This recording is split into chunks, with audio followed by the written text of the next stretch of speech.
Kamusta mga kabayan? For today's vlog ay ating ipaparepair ang iPad mini. Pupunta tayo sa Gaisano at napakainit nga pala sa mga oras na iyan.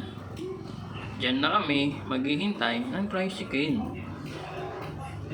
So nakasakay na kami ng tricycle at papunta na kami sa Gaisano.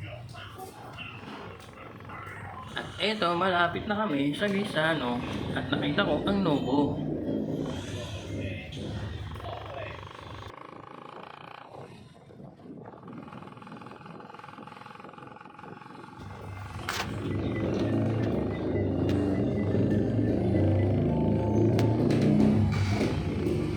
Nandito na kami sa Gaisano Boulevard.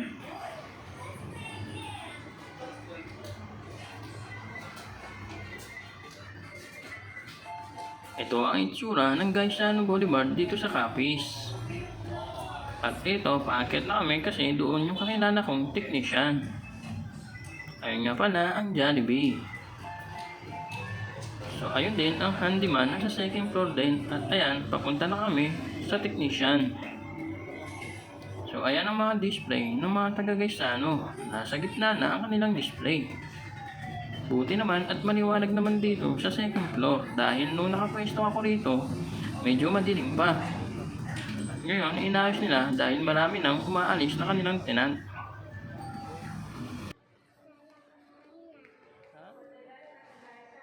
Ayan nga ang Mr. Lee, wala na, umalis na sila. Diyan sila nakapwesto.